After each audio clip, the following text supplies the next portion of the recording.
right, dark mode enabled, everybody. Hello. Welcome back. We have missed you all so much. Jane, I have missed your face. So I know. And of course, this is an audio only event, I I totally did call you before the call. I definitely missed my work besties when, I have a day off or our schedules are just crazy, but it's quite nice to have a group of people like us, because I think as a business owner, sometimes you feel like you're in a silo. Yes. I feel like that But is you the were not bane alone. of business ownership. You tend to work alone. And you don't get to see people often. And you, like you said, you're like in a little silo. So I missed your voice. I missed your virtual Thank you. face. Well, we've been busy. I think we unfortunately skipped 2 weeks We did. because we both had fires happening, but we are back, and we're going to talk to you about the difference between your personal and your business branding. And I can give you, tips on how you are going to define that, know yourself, and how you can start building your brand. So And I'm I'm going to excited be to dive talking. into it. Yeah, and But we I'm should going to be probably tell talking you. about what the heck personal versus business branding is and what you should and should not do in regards to personal versus business branding, because this is a huge topic for us. It is. Good God, woman. We probably go through this literally every day, talking about personal versus business and implementing it within our own businesses and also our clients' businesses. So, Yeah. but catching up with Cox and Clark. I'm Woohoo! gonna get that jingle. It's almost done. We should just sing it together and then harmonize it. And I feel like I need your recording. I need you to say like catching up with Cox and Clark, and then I need to say catching up with Cox and Clark, and then I can merge them together. So then our voices could be the jingle. So I'm a nerd. I love like it. that. Oh my The more gosh. awkward, the better. If Yes. we can. So what's going on, Miss Clark? Tell me catch us up on what's going on with you. Well, it's Thursday, and I feel like it's Sunday. Like I feel like I've been working like 3 extra days for no reason. But some days it's like that. I feel that in my bones. It's a really busy time, but I think it's important to kind of take a step back and say, okay, well, how am I treating myself? Because I know that if I don't treat myself right, I'm not going to show up as my team needs me to. Yes. So what have I been doing? The biggest one has been the product market fit that my coach has been helping with. Shout out Sally. Just about like my irresistible offer and what I'm trying to communicate to people. And there's a great industry hero, Jacob Katz, if you're listening. He has a slogan that's like "stand the flock out," which I think is cool. Oh, I love that. Now his brand's like Flamingo, and I think technically they're called something else, but you get the gist, and it was really cool. And I really was like, okay, brand Swan, that's obvious, right? People are just gonna think there should be a swan there, but what's really like, what's the purpose? And this was a really hard question for me. Oh my God, I'm going right into my thing. I'm going to stop talking, but let's, I did just win 2 awards. Yes. And yes, thank you. It's very meaningful to me for sure, because this is an award. A wonderful client, Lee Bernstein, he just really leaned into the process. He trusted me every step of the way. He had really great ideas, and together, him and my team, we created Through the Tiny Door brand. And so we submitted 9 awards. We won 9 awards. We got 3 first place awards that then went to national. We won 2 awards there. And so as like I'm growing my agency and doing things like stepping into my CEO role and having a conversation with Judy being like, I'm going to need a creative director, like giving your position away to someone. I had a moment. It was like, you're mourning, but you're celebrating at the same time, like this new thing, because I always felt like I had to leave everything behind. Like Jean Clark, what a badass. Can do branding, website marketing, email marketing, SEO. Like I just have an insane amount of skills, and I felt like I had to leave all that behind, but we're going to get into that. But yeah, I would just say the awards, feeling really, really good that I'm actually able to announce it now, and I got nothing left to prove. What? I hope you hear my round of applause. I do. I hear it. Anyway, that is me. Tell me about you. Oh my gosh.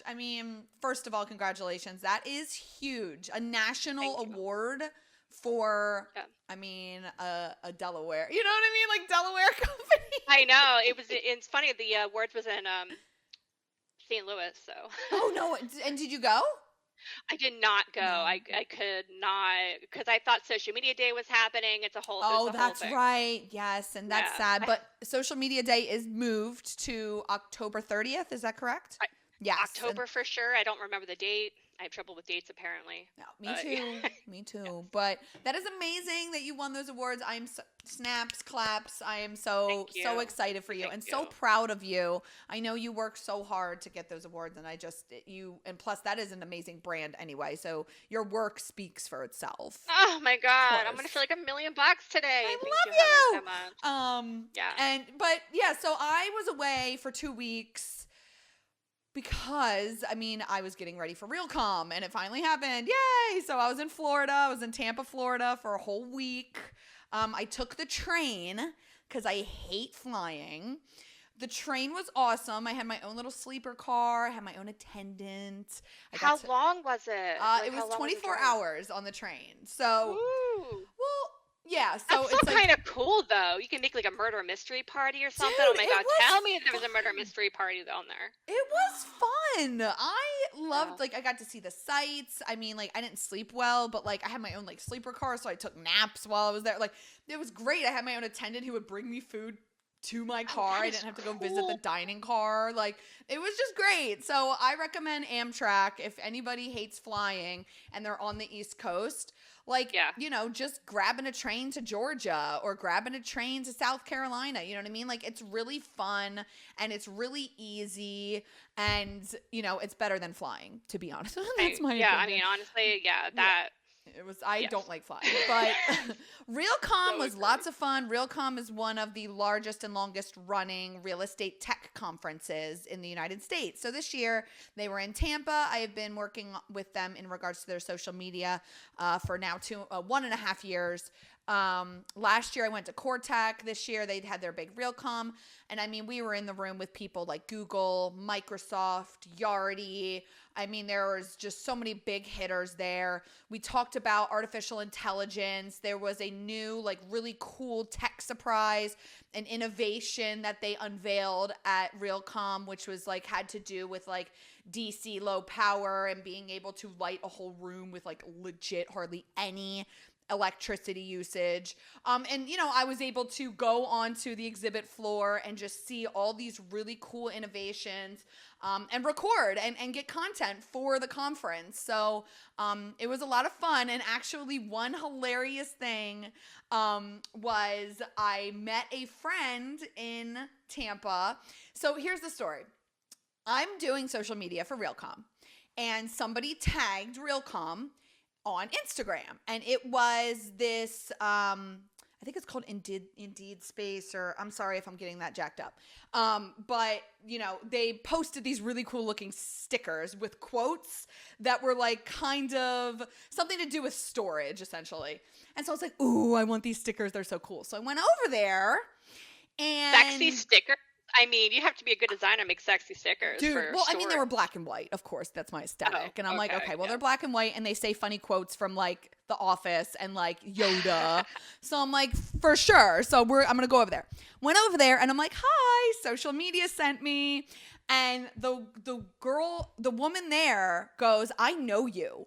And I was like, oh, God, not again, because this keeps happening to me.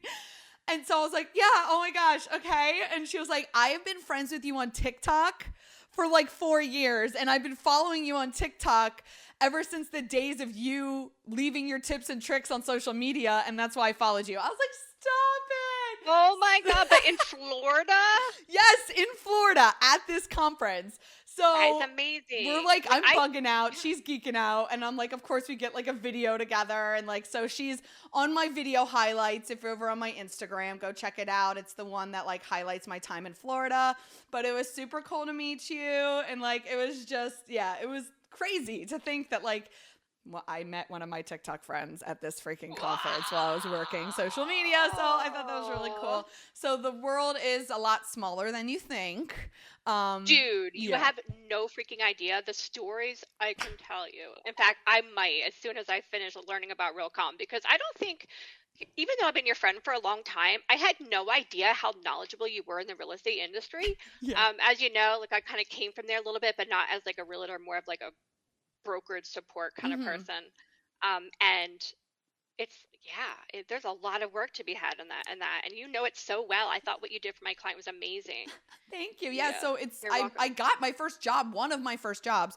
One of my first jobs was at Dome Restaurant and Bar in Lantana Square as a busser. And then one of my other first jobs was at Prudential Fox and Roach in Pike Oh wow. Creek, setting appointments for realtors to go look at showings. That was like one of my first jobs. So I've been like involved in real estate for practically my whole entire life. I just like houses and real estate and like cool buildings and architecture. I just really dig it. Oh So yeah, like yeah. I love being surrounded by beautiful things. Yes. That's Yeah. just Beautiful and things beautiful and is good subjective. tasting things. Like I am so close to buying my friend a hanging bat salt and pepper shaker. It like I these love bats are hanging that. upside down. You pick them up, you sprinkle the salt, you sprinkle the pepper. I have to have it. So. I love that. Well, I just wanted to say hello to Joe and Aaron in the room. Thank you guys so much Oh for being hello. here. We are live here on Dark Mode, and we are actually recording live as well. So if you miss part of it at all, you can totally go back and listen to the replay over on Spotify and Apple Podcasts and all that fun stuff. So today we are talking about personal versus business branding. And Jane, I know, girl, you are the one that make people flock to your brands, right? Like we know this. Like I can take a brand that's already existing and elevate it to their, their digital assets, their entities, whatever. But girlfriend, I suck at making logos and brand design, and like I just am shit at it. So you have so much experience, and I always rely on you for that visual voice, branding aspect of things, because I mean, hello, you've won national awards, obviously. So My job, yeah, it feels really good. And you know what? I didn't quite realize. I think I was trying to prove something to myself and not necessarily to other people. And now that like I've done it, I'm like I'm ready for the next phase. that's right. But one of the biggest questions I get from like a personal versus business brand is, let's say you start a company. Let's say you're a coach, for example. You start a company. Are you a we or an I? Mm, And that even so that we implies that you have maybe people working with you or under you who help you, and that's what makes it a we. Some people use we in a more community sense, like, mm-hmm, hey, we can work together and it's going to be awesome, we're going to have such a good time. That's okay. But I think it depends on the industry in which you're more approachable as either an independent freelancer, if you will, or as a company, right? Because mm-hmm, let's say a company is looking to kind of um, fill in some gaps. They're more likely to hire a freelancer than they are to hire another company because there's an ego involved with that. yeah. So yeah, so based on what industry you're in, where you eventually want to go, I would take job opportunities and look and sound the part. And we can absolutely workshop stuff, guys. So if Mm-hmm. you have a question when we get there, I'm happy to answer and just give you what I would do. So that's the biggest question. Is it a me? Is it a we? Do I want to start my own company at some point? All that's okay. But it's just a journey that you're on. And sometimes I think we niche down too fast as well. So just if you're starting a new company, like take 2-3 years where you just kind of, you have a logo, you have some messaging, and you have an irresistible offer, awesome product you're selling. So making sure where you're spending your time aligns with what your purpose is. And the purpose, Heather, can I keep talking on forever? Yes, please. No, I Okay. love when you geek out and then I'm able to geek out on my zone of genius and then we talk about Awesome. the geeking. You know what I mean? That's true. We do. We do like to flaunt our geek.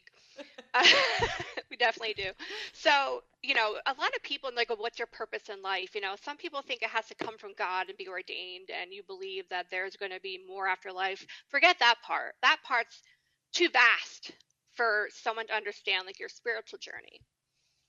But you should know roughly what you want to do.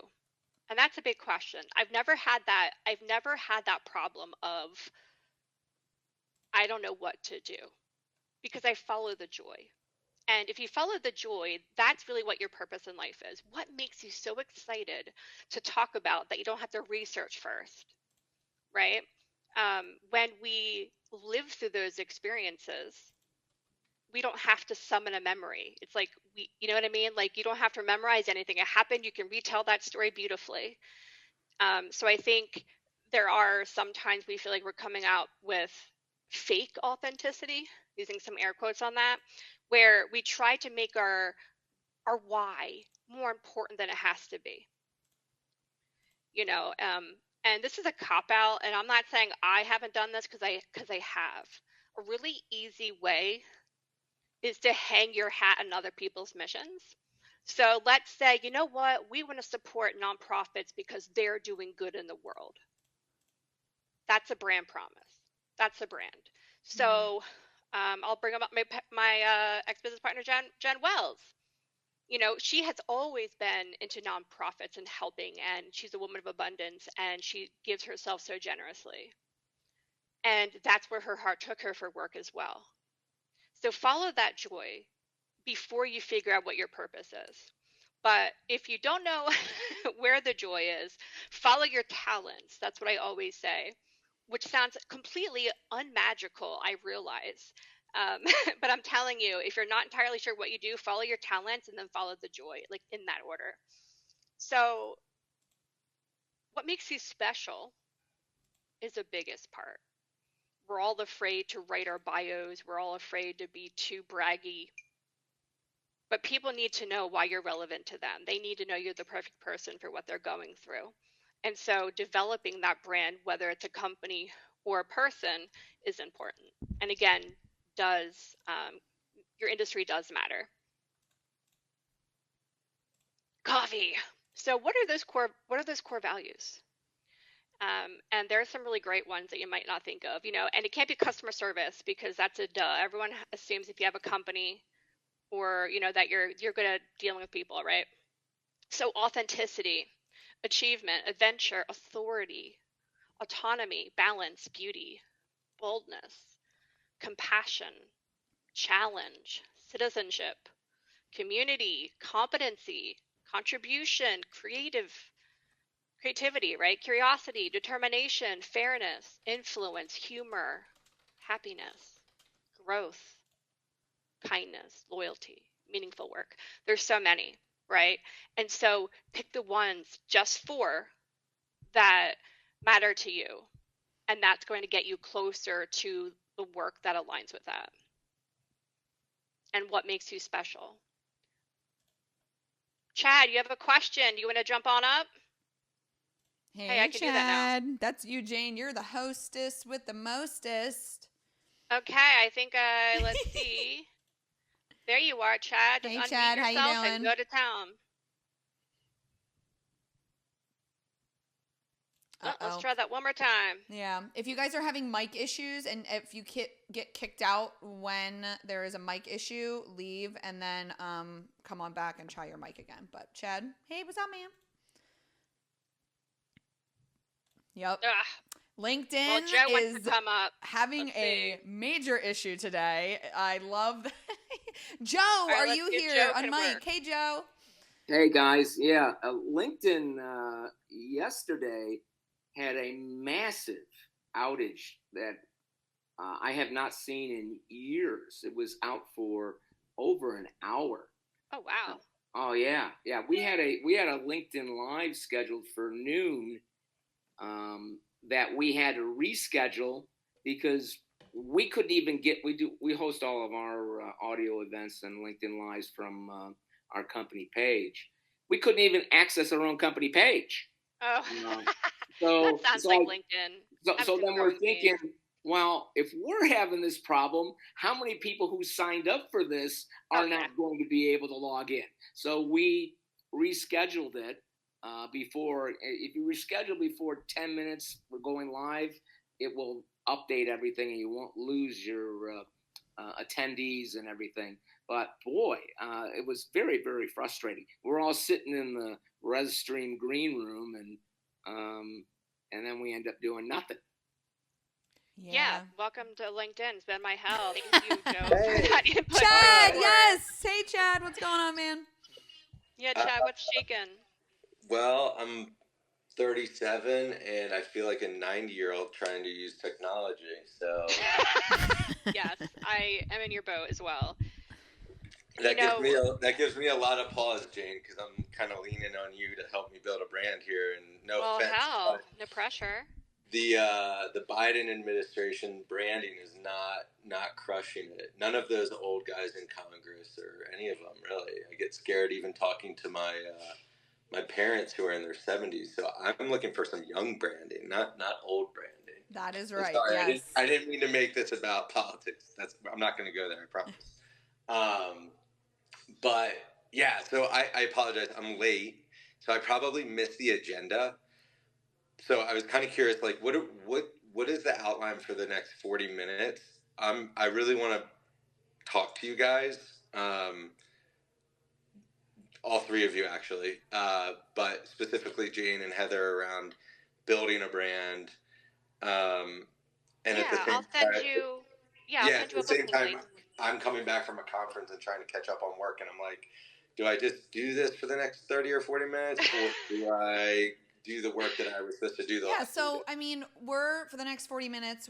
Jane is currently talking about her I hate these words, but deep dive into personal versus business branding, and then I'll go into my little spiel about personal versus business branding. And then sometimes we stop for news notifications, but if there is no news articles that we want to highlight, then we take questions, Q&As. We kind of go into, whatever the topic is for today, and then we close out around 12 p.m. So yeah. Could I throw a question out there and then get your feedback on it? Sure. And you'll let me know. So, I'm one of those dreamers. I've always been like, my mom's like, oh, I never have to worry about him because he just dreams so big, like he'll make it. And I'm also like one of those people that have tons of acronyms behind their name, but I'm not talking about like MBA or CFA or CPA or any of that. It's like ADHD, OCD, ADD, and those kind of acronyms. And I'm trying to build a LinkedIn brand around finance and accounting where I'm a salesperson, but I don't want people to think that I'm trying to sell them my product. I want them to know that they can. What's that? But aren't you? So that's a good question, and the answer is yes and no. I'm a salesperson that believes that, like, I always tell clients when I get on a call with them that if in the first 20 minutes I find out my product's that, like, not going to solve the problem you're trying to address today, I'm not going to waste your time and spend the next 40 minutes trying to sell you on it. And I've been in my industry for a decade now, and I know who the players are that can help my clients. And so for me, this is much more of a long game than like a transactional sort of game. An example I'll give you is I'm currently working with a CFO who runs poker rooms out of Texas. And he and I first met 3 years ago when he was at a tent rental company working that business. And so like it's come full circle, and I guess my point is So what's your takeaway question? The one question yeah, exactly, you really exactly. I'm giving you the foundation, and I appreciate you keeping me on track. The takeaway is like, how do I build that brand of trusted advisor, knowing that and increase my reach into the CFO world of hospitality, restaurants, franchisees, professional sports teams, that kind of stuff. That's what I'm trying to do. Well, you have so many overlaps here. So I think your biggest challenge would just be that you're in the finance sector, and so there's some red tape involved in what you can and can't do for marketing. Is that correct?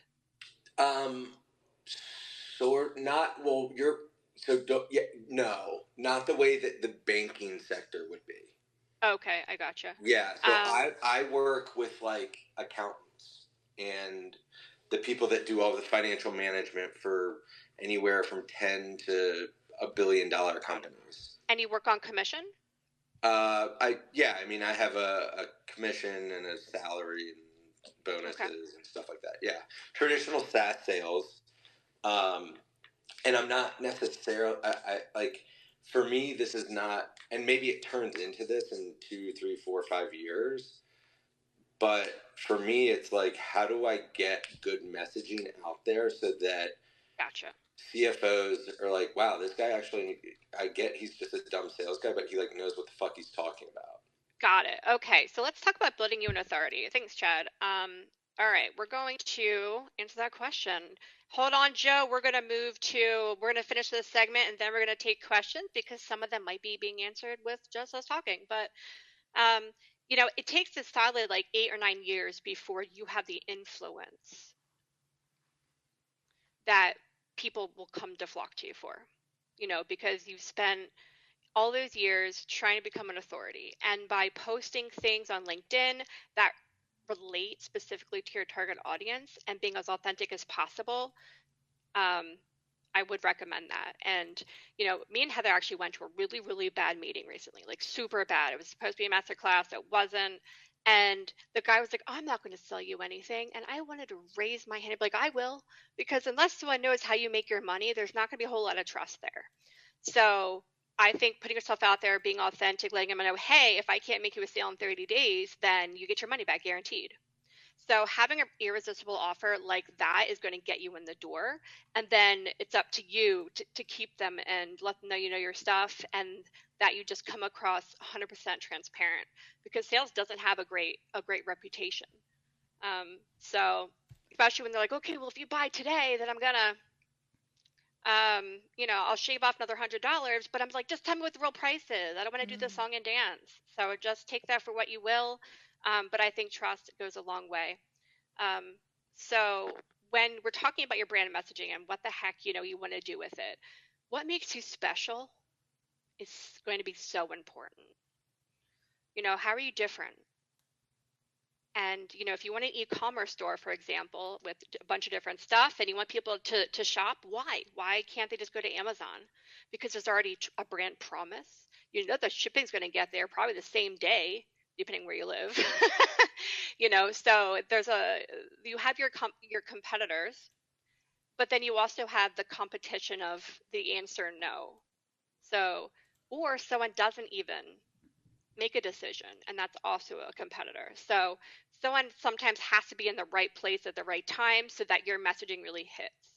And knowing who those people are is key.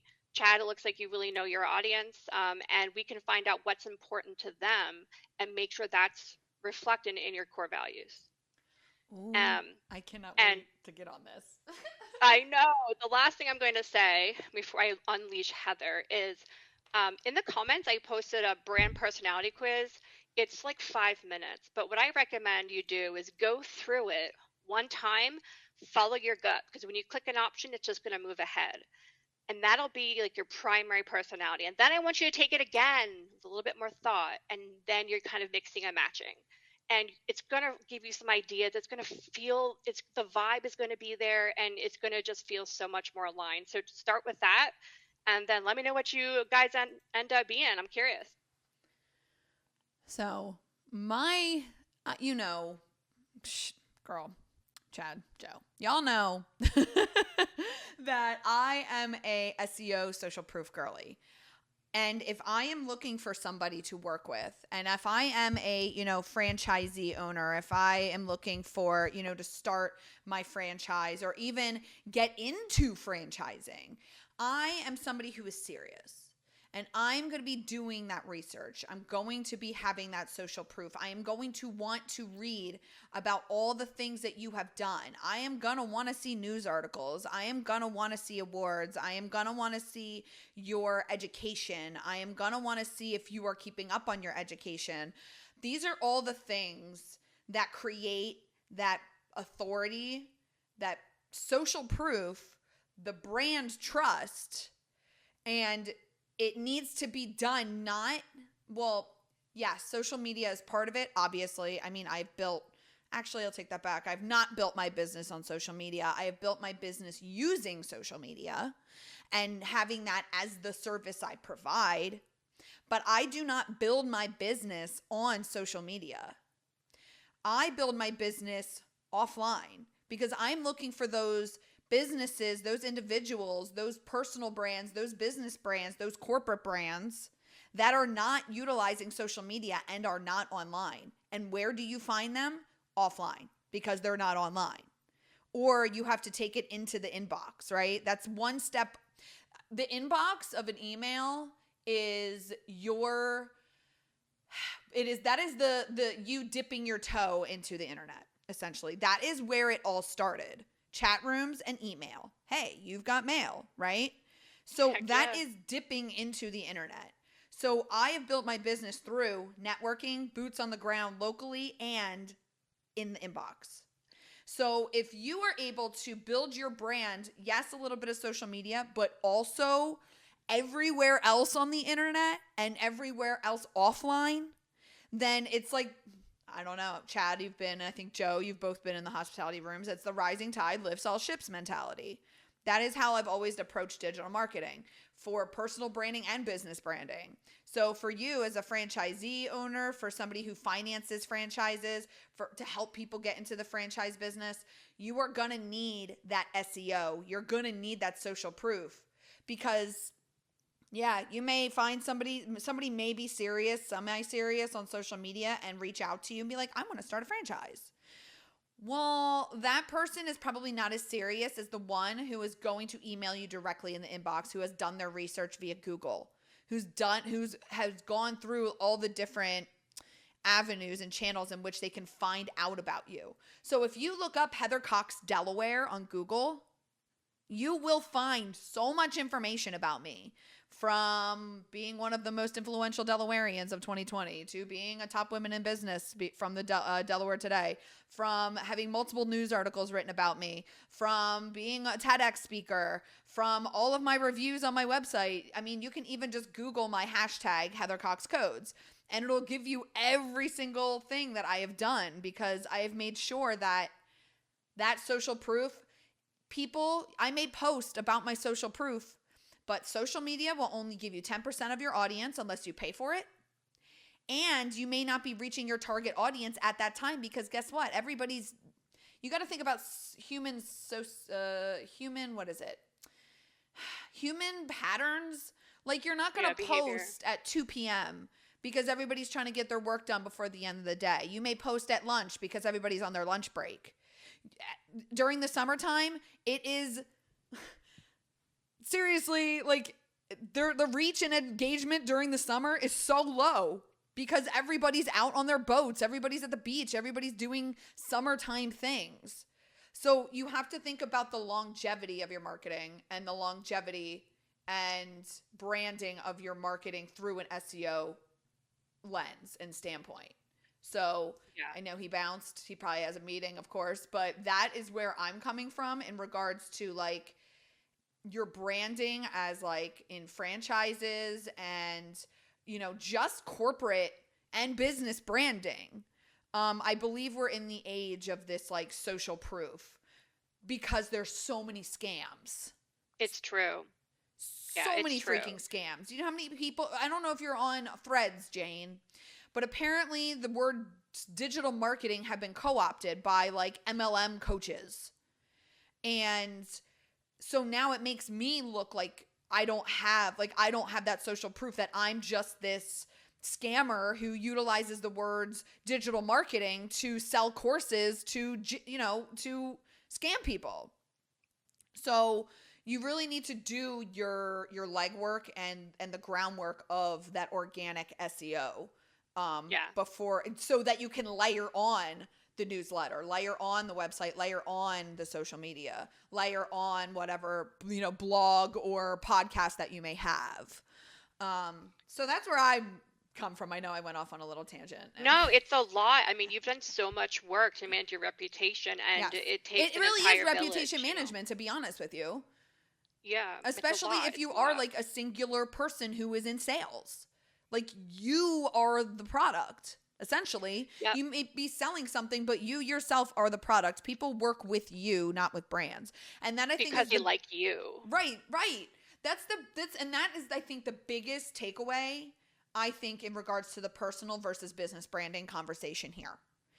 Yeah. is that it's harder to brand and market a business brand versus a personal brand because people do business with people and not a logo. So that is one of the biggest things and issues that I have as somebody who works in corporate social media. I've worked in restaurants and, mom and pops, and they are easier to brand personally. Yeah. Versus a corporate business brand where there's so much red tape, there's so much legal issues. You can't say a certain thing because legal. You have to make sure that, like, if you get something spelled wrong, you're gonna have to take it down. So, like, it's a lot of that. So I know that we went off on a tangent off of Chad's question. But yeah, it takes time. And Yes. The one thing I will say, and this kind of goes across the board, but it's better to be remembered for something than nothing. So pick one thing that's like your jam that people know you for. For example, there's a brand designer in the Upside, a group I'm a part of in the UK, and his brand is just untangling brand, just coming at it from a very easy approach. Well, let me explain it to you like you're 5 kind of thing. And that's his jam, and people love him for it because it's so, we try to prove that we know our shit, that we convolute all the language, and then no one knows what the hell we do anymore. So, and this is coming, and this is my learn from my failures, people. I've complicated the hell out of it. And I was meeting with, more people helping me with brand messaging, and they couldn't understand the ugly duckling reference. And I'm like, it's a fairy tale, doll. Like, what's the problem? And she asked me one question that gave me the aha moment was, do your clients affiliate themselves with the ugly duckling? Like, can they relate to that being where they are in life at that moment or their business? And I'm like, no, it's not. And so I'm like, well, what's really the meaning behind it? I'm like, it's a fairy tale. Why? It gets magical. Why? Because that makes everyone more joyful. And it always comes down to me from following that joy and how we can make our processes at work, like onboarding and offboarding and the actual production, magical as well. And so your brand promise, if you do something, if you say you're going to do something and you don't, you've broken your promise as a human. Yeah. So there's some integrity stuff that you have to work on internally, and we all have to at some point because we go through many reinventions of ourselves. But I can promise you, don't wait until a year from now or when you finish this. Do it now. Start now, because then that timer starts clicking. And when 8-9 years rolls around, before you know it, people know who you are in a bathroom. Okay? Yeah. It happened to me. Seriously, or on a freaking exhibit floor at a conference. Exactly. Right. Yeah, I remember that. Like, are you T. Katica? I'm like, oh my God, I am. Right. Yes. You're like, oh my gosh. Oh like, my God, so, I'm famous. Yeah. And it starts with just that. And I do need to point to one of the most famous girlies right now, Chappell Roan. I don't know if you have been following her, Jane, but the blowing up of her music career right now is insane. And she has been working on this for almost 9 to 10 years. She has been hitting the pavement, singing songs like to zero audiences, to parks, to little events, to music festivals, like, and now she is finally, after 10 years, finally getting the recognition. And that's what I really think. It's like you always hear about the overnight success, but it's not really an overnight success. They're always working behind the scenes. You don't even know who they are and how long they've been working for until you actually hear about them. And reality stars are, like, honestly just a walking billboard for this shit, because and I don't know if you guys have noticed, but there's some dating shows new on Netflix, and they just keep passing the attendees around. So these people have, like, hey, we're reality stars. Hey, we're really great at dating. Yes, I'm trying to look for love, and that's their brand, and that's why they're getting asked to do in several other TV shows. So that's another example that doesn't really have much to do with, like, the business world. But as a service-based person, it's going to be a completely different strategy than if you're known for, like, making custom shoes. Yeah. Yep. So here We're here in dark mode talking about personal versus business branding. I just wanted to go over, I guess, a few things that, like, I guess business brands should be doing more of. Yeah, that'd be cool. Because, like, it's easy to brand yourself personally. Me, myself, I have the brand Heather Cox Codes. That is a personal brand in itself. It could become a business brand if I wanted it to. But if that happens, I lose my name. And I point to Famous Amos cookies. I don't know if anybody knew what happened to Famous Amos cookies.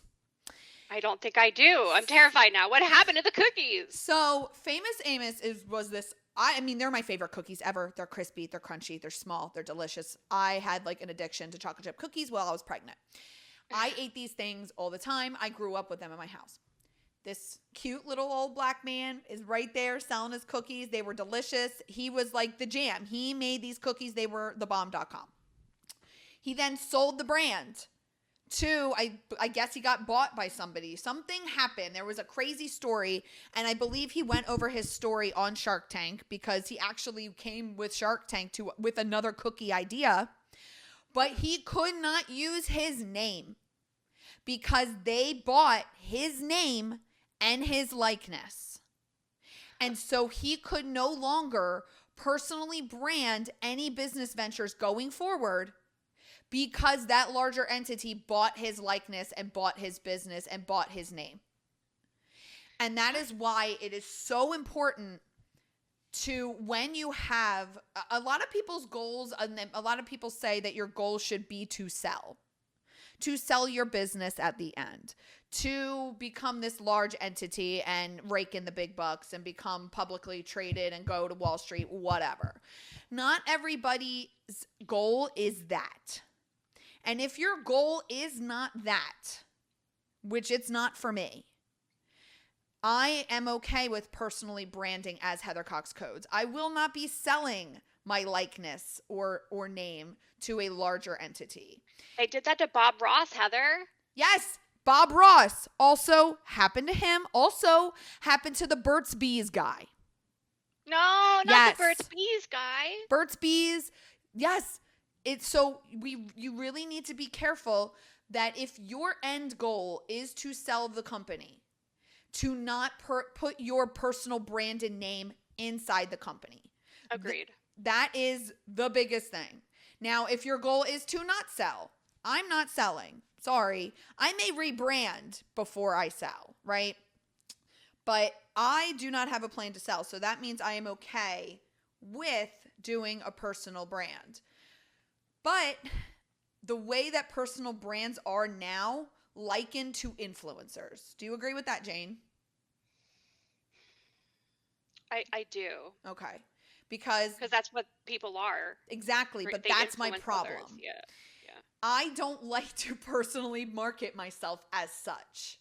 So Yeah. I use a more business branding marketing strategy for my personal brand, because I do not want to become that quote unquote influencer where it requires me to be the face of the brand, but I still have my vibe, my tone, my tone of voice, my branding, whatever.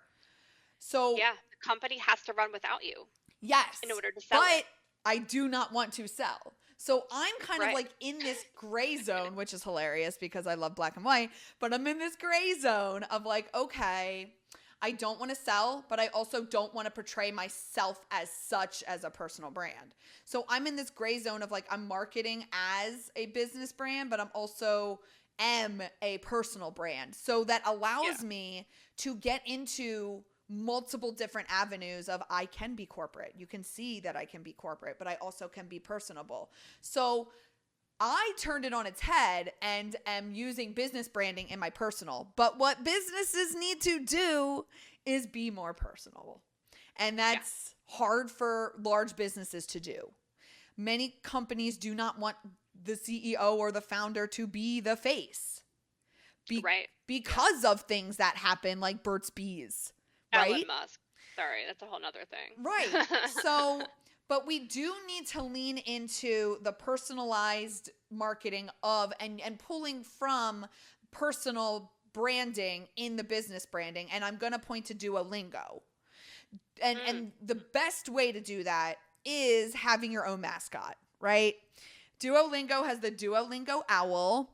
And yes, adorable. Adorable, also psychotic. Like, he threatens to kill you if you do not do your language lessons, right? Amazing.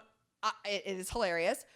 But it is also a way for them to be personable, for them to pull that personal marketing and have him be the face, and then be able to do those personal marketing tactics like the dancing in front of the camera, the trends, talking Remember to the camera. Clippy from Word? They were the original OGs of this, man. Getting a little paper clip on the side, Yes! talking to you. Yes. Clippy. Yes, something. Clippy. I believe Microsoft actually got a Clippy. They got a mascot version of, I think, Clippy that goes around their offices. Yes, they pulled a page from Duolingo. So I say all of this to say, you can borrow tactics from the personal to the business and the business to the personal, but you got to make sure that you are using both, because the business will fall flat on its face if you cannot make it, you need to humanize it. You need to put a human in there. So a few tips. Number one, if you're making content and you don't want to be the face of your business brand, just put a human element in it. Your hand, your feet, your voice. You do not need to put your face necessarily. And the algorithm actually likes content that has a human element in it.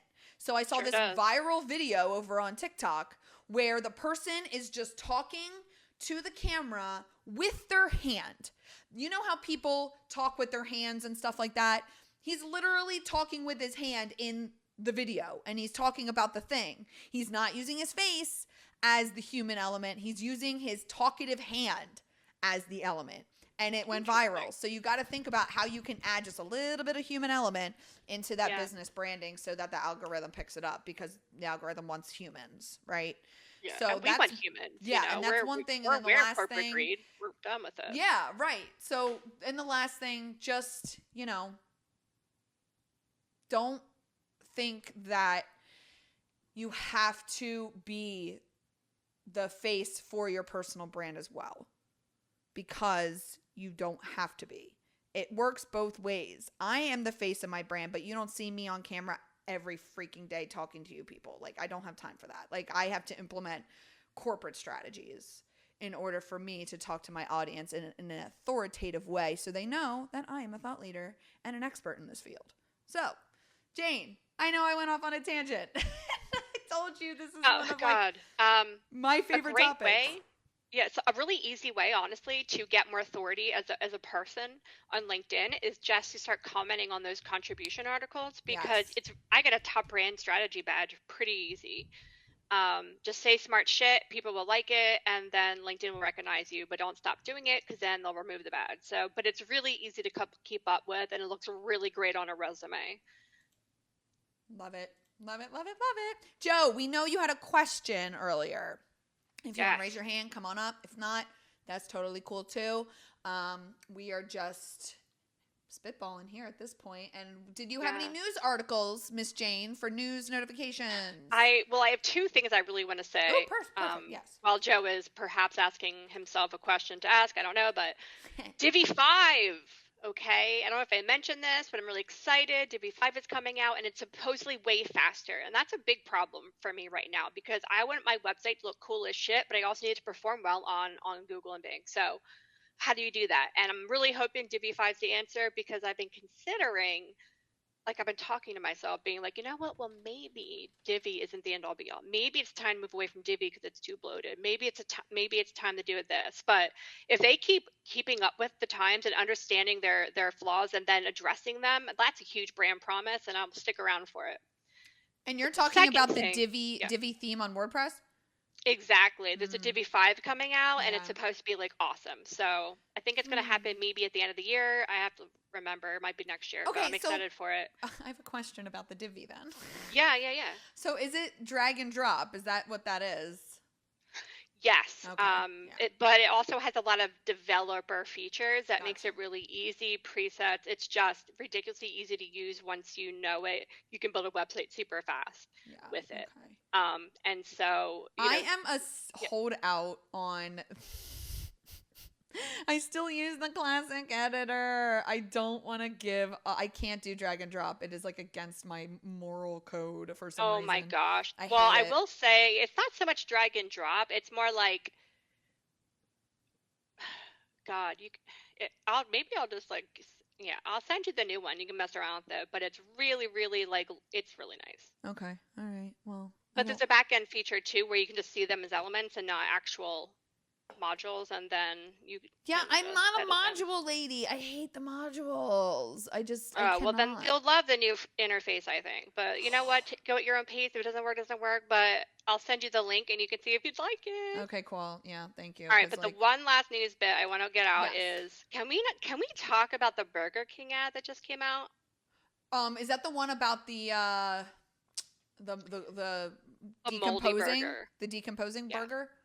Yep, Yes, love it. let's talk about it. So, and Joe, I'm not sure if you're aware, but like several years ago, McDonald's was on blast because their burger like didn't change at all for like 3 weeks or something, or maybe even a month. It was real bad, like didn't decompose. And what that says to us is, hey, there's a lot of preservatives in our food. That's right. And Burger King's ad, and I have to say, I do like it when they get really like timely and they have like, Twitter battles with each other.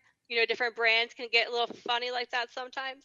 But Burger King was like, hey, I remember that ad 10 years ago, but guess what? Our burger is really moldy after a couple of days because there aren't any preservatives. And that was a risk. That was a big risk because that's not appetizing. Why would you put that out there? People are going to come and eat your burgers now, but they will.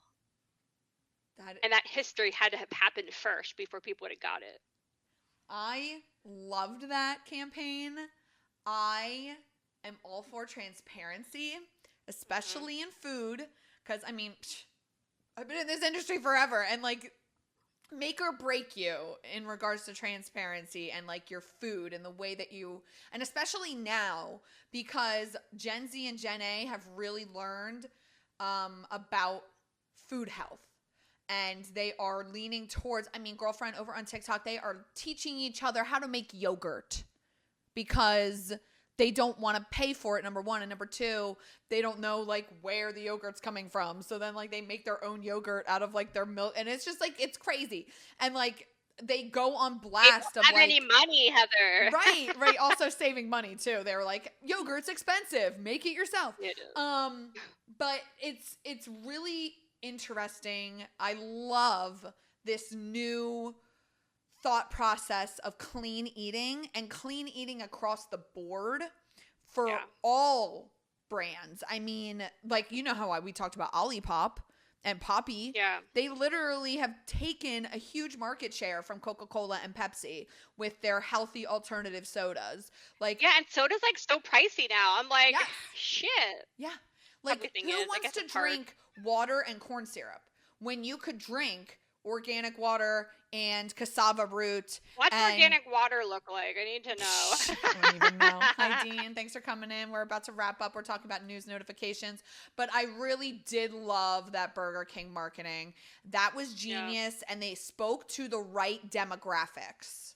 Heck yeah, they did. Because I mean, and majorly through some shade over at those other fast food joints that are filled, their food is filled with preservatives. So I loved it. It was so good. And if you guys don't know what we're talking about, just Google, Burger King moldy Burger King ad. Yeah, like moldy ad or something, and it will definitely come up. But but brilliant. Yes, absolutely brilliant indeed. So next week we are off. Yes. Yeah, because it's 4th of July. 4th of July, quote unquote Independence Day. Quote unquote Independence Day. So we will be off. Maybe I'll put in a bra or something. We'll figure it out. Yes. So we will be off next Thursday, but we will be back after that. And do we know what we're talking about on the GPT, ChatGPT Chronicles, baby? Oh my God. We're going to talk about all the stuff that AI can do that you don't even know. So I can't wait. Oh my God. I know. I can't wait to learn because they're going to teach me so much. That's so great. And today, I actually, right when we get off this phone call, I have a meeting with Technically because of you, Hey, Jane. So thank you for that. you're welcome. I knew you were a good person to talk to. Yeah. If I had to pull, there's only two people that I'm like, who is like an expert in AI, and you live in Delaware, so here you are. Thank you. I appreciate Sean, that. if you're listening, this is a shout out to you. Yeah. Sean Dagney Clark. Doesn't he not like AI? Oh no, he loves AI. Who was the person who was like, oh, well, I'm not going to listen to that then because it's AI? Who was that? I don't know. I have don't no remember. idea. I was a lot like, of people sorry. don't feel comfortable with it yet, but yeah. But yeah, AI next week, and Yeah. the 2 takeaways is be different, stand out. Yes. Yes. And Yeah. we will see you. Happy 4th of July. We will see you in 2 weeks. We will be talking about AI. And you guys, thank you so much for being here. Dark mode disabled.